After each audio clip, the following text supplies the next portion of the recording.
இன்று எல்லா தரப்பிலும் ஏற்றுக்கொள்ளப்பட மாட்டார்கள் என்று தோன்றிய ஒரு பெண்ணின் கதையை பகிர விரும்புகிறேன். ஆனால் அதிர்ச்சியாக அவள் அனைத்திற்கும் மேல் சிறந்த நிகழ்ச்சிக்கு அழைப்பை பெற்றாள்.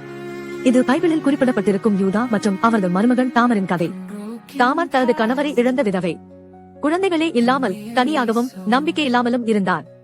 ஆனால் அவள் தனது குடும்பத்தின் மரபை தொடர தேவனின் வாக்குறுதியை நிறைவேற்ற மிகவும் ஆவலாக இருந்தாள். இதற்கு அவள் தனது வாழ்வை எல்லாம் ஒதுக்க தயாராக இருந்தாள். தாமர் ஒரு ஒழுக்கக்கேடான முடிவை எடுத்தார். ஒரு தேர்வு அவளது பெயரை கண்டனமும் நிந்தனையும் செய்யும். இருப்பினும் இந்த தேர்வின் மூலம் அவள் குழந்தைகளை பெற்றாள் மற்றும் தனது நம்பிக்கையை நிறைவேற்றினாள். மனிதரின் பார்வையில் தாமரின் செயல்கள் வெட்கமாகவும் குற்றமாகவும் தோன்றலாம்.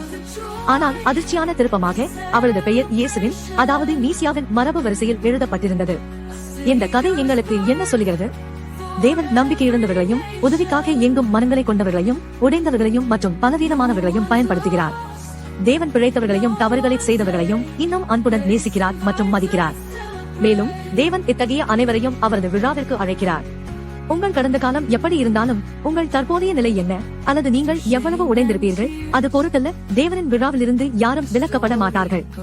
உங்கள் வேதனை, பிழை அல்லது சவால்கள் எது இருந்தாலும் தேவன் உங்களை எதிர்நோக்கி காத்திருக்கிறார். இயேசுவின் பிறப்பு தேவனின் மிகப்பெரிய கொண்டாட்டம். மேலும் உங்களுக்காக அழைப்பு உண்டு. இப்போதே அழைப்பை ஏற்க என்ன ஆச்சரியமாக இருக்கிறது! கிறிஸ்துமஸ் விழா ஏற்கனவே தயாராக உள்ளது. நாங்கள் அனைவரும் அழைக்கப்பட்ட விருந்தினர்கள்.